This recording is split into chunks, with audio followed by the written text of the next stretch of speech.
عبید بن عمیر سے مذکور ہے کہ اس جنگ میں رجال زید بن خطاب کے مقابل موجود تھا۔ جب مارکا شروع ہوا دونوں نے صف بندی کی۔ زید نے کہا، رجال اللہ سے ڈرو، تم نے بخدا مذہب کو ترک کر دیا ہے، اور اب میں جس بات کی تم کو دعوت دینا چاہتا ہوں اس میں تمہارے لیے دین و دنیا کی بھلائی ہے۔ مگر رجال نہ مانا۔ دونوں نے ایک دوسرے پر تلوار سے حملہ کیا اور رجال مارا گیا۔ نیز بنی حنیفہ کے اور بہت سے ذی اثر رؤساء مارے گئے۔ اس پر ان لوگوں نے آخر دم تک مقابلے کے لیے باہم معاہدہ کیا اور ہر جماعت نے اپنی سمت میں حملہ کیا۔ مسلمانوں کے پاؤں اکھڑ گئے اور وہ پسپا ہوئے، اپنی قیام گاہ تک پسپا ہوئے اور پھر اسے بھی دشمن کے لیے چھوڑ دیا اور پیچھے ہٹے۔ اہل یمامہ نے خیموں کی تنابیں کاٹ دیں اور ان کو منہدم کر دیا۔ اب مسلمانوں کی فرودگاہ میں لوٹ گسوٹ میں منہمک ہو گئے۔ اب زید، خالد اور ابو حذیفہ نے بھی آخر دم تک دشمن کے مقابلے میں جان دینے کا معاہدہ کیا اور اپنے اور ساتھیوں سے بھی اس کے لیے گفتگو کی۔ اس روز جنوب کی سمت سے زبردست آندھی چلی جس سے غبار چھایا ہوا تھا۔ زید نے کہا، میں تو اب کسی سے کوئی بات نہ کروں گا اس وقت تک کہ دشمن کو مار بگاؤں یا اس کوشش میں شہید ہو جاؤں۔ اس کوشش میں شہید ہو کر اللہ کے پاس نہ پہنچوں اور اس سے اپنا واقعہ نہ بیان کروں۔ اے لوگو، دانت پیس کر دشمن پر پل پڑو اور بڑھتے چلے جاؤ۔ چنانچہ سب نے یہی کیا اور دشمن کو پھر ان کے مقام پر دھکیل دیا، بلکہ اس سے بھی عقب میں اس جنگل تک جہاں انہوں نے اپنی چھاؤنی قائم کر رکھی تھی۔ ان کو بھگا دیا۔ اس مارکے میں زید شہید ہو گئے رحمۃ اللہ علیہ۔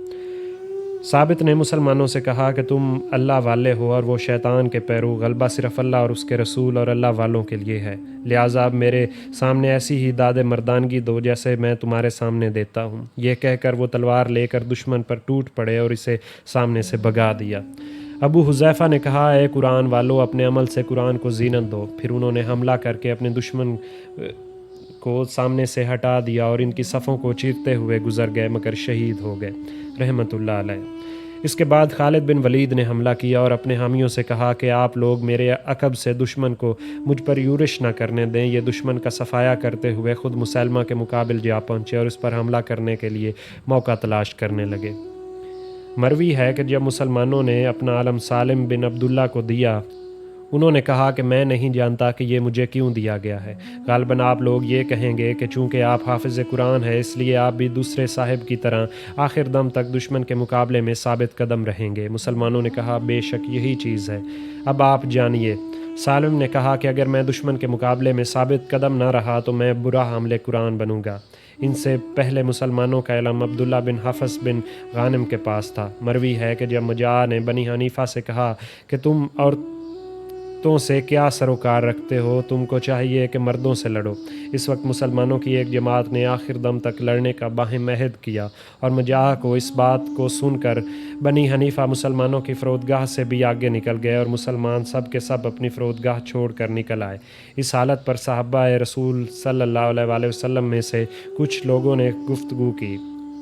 زید بن خطاب نے کہا کہ میں تو اب کچھ نہیں کہوں گا، اب یا تو میں فتح حاصل کروں گا یا شہادت، آپ سب بھی وہی کریں جو میں کروں۔ پھر انہوں نے اور ان کے ساتھیوں نے دشمن پر حملہ کر دیا۔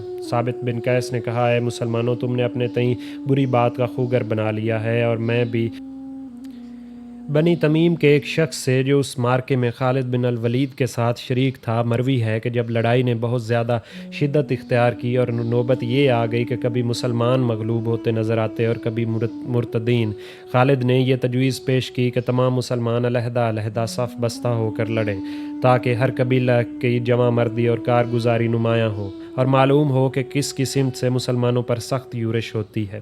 اس تجویز کے مطابق اہل بادیہ اور شہری مسلمان ایک دوسرے سے علیحدہ ہو گئے اور ان میں بھی پھر ہر قبیلہ علیحدہ علیحدہ صف بستہ ہوا اور وہ اپنے اپنے سرداروں کے پرچموں کے تحت مارکہ کارزار میں جم گئے۔ اب سب نے دشمن کا مقابلہ کیا۔ اہل بادیہ نے کہا کہ آج ان شہریوں کو لڑائی کا مزہ معلوم ہوگا، چنانچہ اس جماعت کو سب سے زیادہ جانی نقصان اٹھانا پڑا۔ مسلمہ اپنی جگہ جمع رہا اور دشمن کی یورش نے مسلمانوں کے چھکے چھڑا دیے۔ خالد نے محسوس کیا کہ جب تک مسلمہ قتل نہ ہوگا یہ طوفان فرو نہ ہوگا۔ بنی حنیفہ نے اپنے مقتولین کی قتل سے ذرا بھی متاثر نہ ہوئے، بلکہ اس شجاعت کے ساتھ جیسے کہ وہ پہلے لڑ رہے تھے اور برابر لڑ رہے تھے۔ اس کے بعد خود خالد صف سے برآمد ہو کر دشمن کے مواجہے میں کھڑے ہوئے اور انہوں نے مبارزت طلب کی اور کہا کہ میں ابو الولید ہوں اور زید کا فرزند ہوں۔ پھر تمام مسلمانوں نے اپنا شعار یا محمد بلند کیا۔ اس واقعے میں یہی ان کا شعار تھا۔ اس کے بعد خالد بن ولید رضی اللہ تعالیٰ عنہ کی شجاعت کا یہ حال تھا کہ جو شخص ان کے مقابلے پر آیا انہوں نے اسے قتل کر دیا۔ اس وقت وہ یہ رجزیہ شعر پڑھتے جا رہے تھے۔ ترجمہ: میں سرداروں کا فرزند ہوں اور میری تلوار نہایت خون فشاں ہے جب وہ تجھ پر پڑے۔ جو سامنے آیا انہوں نے اسے موت کے گھاٹ اتارا اور مسلمانوں کا پلہ بھاری ہوا۔ انہوں نے دشمن کو بری طرح کچل دیا۔ اس کے بعد مسلمہ کے قریب پہنچ کر خالد نے اسے للکارا۔ اس کے متعلق خاتم النبیین رسول اللہ صلی اللہ علیہ وآلہ وسلم نے فرمایا تھا کہ ایک شیطان مسلمہ کے تابع ہے۔ جب وہ اس کے پاس آتا ہے تو اس کے منہ سے اس قدر کف جاری ہوتا ہے وہ معلوم ہوتا ہے کہ اس کے دونوں جبڑوں میں ناسور ہے، اور جب بھلی بات کے کرنے کا مسلمہ ارادہ کرتا ہے وہ شیطان اسے کرنے سے روک دیتا ہے۔ لہٰذا اگر کبھی تم کو اس کا موقع مل جائے تو ہرگز اس کو ہاتھ سے نہ جانے دینا۔ خاتم النبیین رسول اللہ صلی اللہ علیہ وآلہ وسلم کے اس ارشاد کی وجہ سے خالد اس کے قریب پہنچ کر اس پر حملہ کرنے کا موقع تلاش کرنے لگے۔ خالد نے دیکھا کہ وہ اپنی جگہ جمع ہوا ہے، حالانکہ اب جنگ میں مسلمانوں کا پلڑا باری ہو چکا تھا اور وہ مرتدین کو بے دریغ قتل کر رہے تھے، مگر تاہم خالد نے اندازہ لگایا کہ تاوقتے کہ مسلمہ اپنی جگہ سے نہ ہٹے اس کے ساتھ ہی میدان سے بھاگنے والے نہیں۔ انہوں نے موقع کی تلاش میں مسلمہ کو آواز دی۔ اس نے جواب دیا۔ خالد نے چند باتیں ایسی کہیں جو وہ چاہتا تھا اور کہا کہ اچھا بتائیے کہ اگر ہم نصف پر راضی ہو جائیں تو کون سا نصف حصہ آپ ہمیں دیں گے؟ اور اس کی یہ عادت تھی کہ جب بھی وہ کسی بات کا جواب دینا چاہتا تو اپنا منہ شیطان سے مشورہ کرنے کے لیے پھیر لیتا اور وہ منع کر دیتا۔ چنانچہ اس گفتگو کے دوران بھی اس نے ایک مرتبہ مشورے کے لیے اپنا منہ ذرا سا پھیرا کہ خالد نے موقع ملتے ہی اس پر پل پڑے اور وہ سہم کر بھاگا اور اس کے ہٹتے ہی اس کے تمام تابع میدان سے فرار ہو گئے۔ خالد نے مسلمانوں کو للکارا کہ خبردار اب کوتاہی نہ کرنا، بڑے اور کسی کو بچ کر نہ جانے دیا۔ مسلمان سب کے سب ان پر پل پڑے اور مرتدین کو کامل شکست ہوئی۔ جب تمام لوگ مسلمہ کا ساتھ چھوڑ کر فرار ہو گئے اور وہ بھی اپنی جگہ سے اٹھا تو کسی نے اس سے کہا کہ آپ کے وہ وعدے جو آپ اپنی فتح کے ہم سے کیا کرتے تھے اس کا کیا حال ہے؟ تو اس نے کہا کہ اب تم اپنی عزت کی حمایت کے لیے لڑو۔ محکم نے بنی حنیفہ کو للکارا کہ باغ میں چل کر پناہ لو۔ اتنے میں وحشی نے مسلمہ پر جو ایک دوسرے شخص کے سہارے کھڑا تھا اور فرتے غضب سے جس کے منہ سے جاگ نکل رہی تھی حملہ کیا اور اپنے بالے کو پھینک کر اس کا کام تمام کر دیا۔ اب تمام مسلمان چاروں طرف سے دیواروں اور دروازوں کو پھاند کر اس باغ میں مرتدین پر ٹوٹ پڑے اور ان کا صفایا کر دیا۔ اس لڑائی اور اس باغ میں جو بعد میں حدیقۃ الموت کے نام سے مشہور ہے، اس روز 10,000 وزد آزما کام آئے۔ بنی حنیفہ نے باغ میں داخل ہو کر تمام دروازے بند کر لیے۔ مسلمانوں نے ہر طرف سے ان کو محصور کر لیا۔ براء بن مالک نے مسلمانوں سے کہا کہ آپ مجھے اس دیوار پر چڑھا کر اندر اتار دیں۔ انہوں نے براء کو دیوار پر چڑھا دیا مگر وہ دشمن کو دیکھ کر لرزہ براندام ہو گئے اور کہا کہ اتارو۔ اس کے بعد انہوں نے کہا کہ مجھے دیوار پر چڑھا دو۔ ایسا کئی بار ہوا کہ وہ چڑھتے اترتے آخر کار ایک مرتبہ کہنے لگے کہ اس خوف اور ہراس کا برا ہو کہ ایک مرتبہ لوگ مجھے چڑھا دیں۔ مسلمانوں نے ان کو دیوار پر چڑھا دیا۔ اس پر چڑھتے ہی وہ دشمن کے بیچ میں کود پڑے اور دروازے پر ان کو مار کر اسے مسلمانوں کے لیے جو باہر سے آمادہ تھے کھول دیا۔ مسلمانوں نے اس باغ میں داخل ہو کر اب خود کے دروازے کو دشمن پر مسدود کر دیا اور اس کی کنجی کو باہر پھینک دیا۔ اس کے بعد شدید جنگ ہوئی جس کی نظیر نہ ملتی تھی۔ جتنے مرتد اس باغ میں پناہ گزین تھے قتل کر ڈالے گئے۔ مسلمہ کو اللہ نے اس سے پہلے ہی قتل کر دیا تھا۔ شکست کھانے پر بنی حنیفہ نے اس سے کہا کہ وہ تمہارے وعدے کیا ہوئے؟ اس نے کہا کہ اب ان کا ذکر مت کرو، اس وقت تو اپنی آبرو کی خاطر جواں مردی دکھاؤ۔ مروی ہے کہ کسی نے اعلان کیا کہ غلام حبشی نے مسلمہ کو قتل کر دیا۔ خالد مجاع کو لے کر جو زنجیروں میں بندھا ہوا تھا مسلمہ اور ان کے دوسرے سرداروں کو دکھانے میدان کارزار میں آئے، اور جب وہ رجال کی لاش پر آئے تو مجاع نے خالد سے کہا کہ یہ رجال ہے۔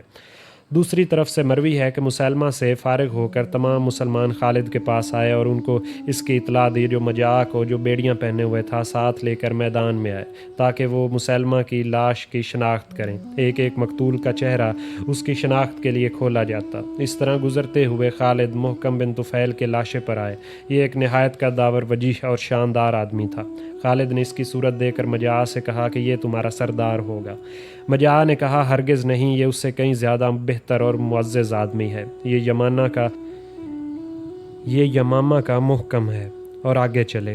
خالد مقتولین کے چہروں کو شناخت کے لیے اسے دکھاتے جاتے۔ باغ میں پہنچے، وہاں مقتولوں کو دیکھنا شروع کیا۔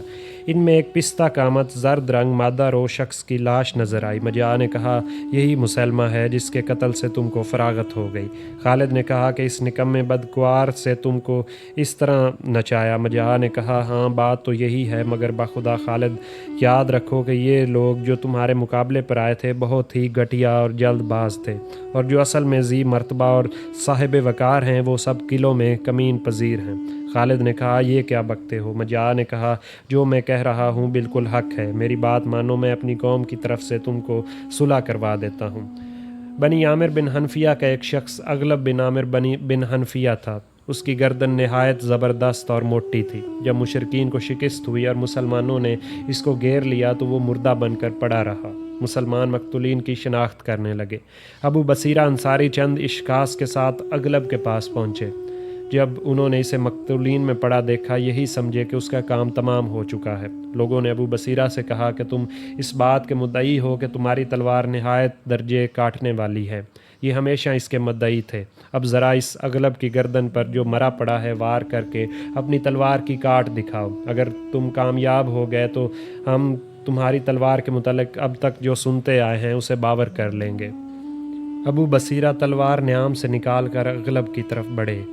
کسی کو بھی اس کے مردہ ہونے میں کوئی شک نہ تھا، مگر اس کے قریب پہنچے ہی تو وہ ایک دم اٹھ کر بھاگا۔ ابو بصیرہ نے ان کا تعقب کیا اور کہنے لگے کہ میں ابو بصیرہ انصاری ہوں، مگر اغلب اس تیزی سے بھاگنا شروع کیا کہ وہ ان کی گرفت سے دور ہی ہوتا چلا گیا اور آخر کار ان کی گرفت سے بچ چکا۔ جب خالد اور ان کی سپاہ مسلمہ کے قضیے سے فارغ ہو گئی، عبداللہ بن عمر اور عبد الرحمن بن ابی بکر نے ان سے کہا کہ آپ ہم سب کو لے کر بڑھیے اور ان تمام قلعوں کا محاصرہ کر لیجئے۔ خالد نے کہا کہ مگر پہلے میں چاہتا ہوں کہ رسالے کے مختلف دستے اطراف میں پھیلا دوں اور ان مرتدین کا پہلے صفایا کر دوں جو اب تک قلعہ گزی نہیں ہو سکے، اور اس کے بعد دیکھوں گا کہ اب کیا کرنا چاہیے۔ چنانچہ انہوں نے اپنے رسالے کو دشمن کی تلاش میں روانہ کیا۔ ان دستوں نے مال، عورتوں اور بچوں جن پر ان کا قابو چلا ان کو گرفتار کر کے ان کو اپنے لشکر میں لے آئے، اور اب خالد نے کوچ کا اعلان کیا تاکہ قلعوں کا محاصرہ کیا جا سکے۔ مجاع نے ان سے کہا کہ آپ کے مقابلے میں یہ جلد باز نا تجربہ کار لڑنے آئے تھے، تمام قلعے نبرد آزماؤں سے پر ہیں، آؤ میں تم سے ان کی صلح کروا دوں۔ خالد نے اس سے اس شرط پر کہ صرف جانیں معاف کر دی جائیں گی، اس کے علاوہ ہر شے پر وہ قبضہ کر لیں گے، صلح کر لی۔ مجاع نے کہا میں قلعہ والوں کے پاس جاتا ہوں اور ان سے مل کر اس سمجھوتے پر مشورہ کر کے پھر آتا ہوں۔ مجاع قلعے میں آیا، یہاں سوائے عورتوں، بچوں، بوڑھوں اور کمزوروں کے اور کوئی نہ تھا، مگر اس نے یہ کیا کہ عورتوں کو زرہیں پہنائیں اور ان سے کہا کہ میری واپسی تک تم قلعے پر نمودار ہو کر اپنا شعار جنگ برابر بلند کرتی رہو۔ یہ انتظام کر کے وہ خالد کے پاس آیا اور کہا کہ جس شرط پر میں نے تم سے صلح کی تھی قلعے والے اسے نہیں مانتے، اور یہ دیکھو ان میں سے بعض اپنے انکار کے اظہار کے لیے فصیلوں پر نمودار ہوئے ہیں، میں ان کی ذمہ داری نہیں لے سکتا، وہ میرے قابو سے باہر ہیں۔ خالد نے قلعوں کی طرف دیکھا، وہ سیاہ ہو رہے تھے۔ اس شدید لڑائی نے مسلمانوں کو شدید نقصان پہنچایا تھا اور وہ تھک گئے تھے۔ اپنے اہل و عیال سے ملے ہوئے ان کو مدت گزر چکی تھی اور چاہتے تھے کہ اسی فتح پر اکتفا کر کے واپس چلے جائیں، اور نیز یہ بھی اندیشہ تھا کہ قلعوں میں لڑنے والے معلوم نہیں کہ جنگ کا نتیجہ اس کے بعد کیا ہوگا، کیونکہ پہلے ہی اس جنگ میں صرف مدینہ کے مہاجرین اور انصار میں سے 360 صحابہ کرام شہید ہو چکے تھے۔ نیز اہل مدینہ کے علاوہ وہ دوسرے مہاجرین اور تابعین میں سے 600 یا زائد وہ اصحاب بھی شہید ہوئے۔ 300 مہاجرین میں سے اور 300 تابعین اور ثابت بن قیس بھی شہید ہوئے۔ ان کو ایک مشرک نے قتل کیا اور ان کا ایک پاؤں کٹ کر الگ ہو گیا، تو ثابت نے اس کو اپنے قاتل پر پھینک مارا جس سے وہ ہلاک ہو گیا۔ دوسری طرف بنی حنیفہ کے اقربا کے میدان میں 7,000 آدمی کام آئے۔ موت والے باغ میں 7,000 اور تعقب و تلاش میں اسی قدر۔ مروی ہے کہ جب مجاع نے مصالحت کے متعلق خالد سے گفتگو کی تو اس نے یہ تجویز ایسے شخص کے سامنے پیش کی جسے خود لڑائی سے کافی نقصان پہنچ چکا تھا، یعنی حضرت خالد بن ولید کو، اور مسلمانوں کے اشراف میں سے بہت زیادہ تعداد شہید ہو چکی تھی، اس وجہ سے خالد نرم پڑ گئے۔ انہوں نے صلح و آشتی کو پسند کر لیا اور مصالحت پر آمادگی ظاہر کی۔ مجار سے اس شرط پر صلح کی کہ تمام سونا چاندی مویشی اور آدھے لونڈی غلام خالد کے قبضے میں دے دیے جائیں۔ اس کے بعد اس نے کہا کہ اچھا میں اپنی قوم کے پاس جاتا ہوں تاکہ یہ شرط ان کے سامنے پیش کر دوں۔ مجاع نے قلعے میں آ کر عورتوں سے کہا کہ اسلحہ لگا کر قلعے کی برجیوں پر نمودار ہو جاؤ۔ انہوں نے اس بات کی تعمیل کی۔ اب پھر مجاع خالد کے پاس آیا اور خالد پہلے ہی قلعے پر یہ مظاہرہ دیکھ چکے تھے۔ نبرد آزماؤں کی ایک بڑی مسلح جماعت اب یہ قلعہ بند تھی۔ مجاع نے خالد سے آ کر کہا کہ قلعے والے ان شرائط کو نہیں مانتے، البتہ اگر آپ میری ایک اور بات مان لیں تو پھر ان کے پاس گفتگو کے لیے جاتا ہوں۔ خالد نے پوچھا کہ مجاع کہ کیا ہے؟ مجاع نے کہا کہ اگر آپ صرف چوتھائی لونڈی غلام اور لیں اور بقیہ چھوڑ دیں۔ خالد نے کہا کہ میں نے اسے بھی منظور کیا۔ مجاع نے کہا اچھا اب میں نے آپ سے قطعی مصالحت کر لی۔ جب وہ دونوں انعقاد صلح سے فارغ ہو گئے اور قلعے کھول دیے گئے، وہاں دیکھنے سے معلوم ہوا کہ صرف عورتوں اور بچوں کے علاوہ کوئی مرد نہ تھا۔ خالد نے مجاع سے کہا کہ تم نے مجھے دھوکہ دیا ہے۔ مجاع نے کہا کہ میں مجبور تھا، چونکہ یہ میری قوم کا معاملہ تھا، اس وجہ سے سوائے اس کارروائی کے اور کیا کر سکتا تھا۔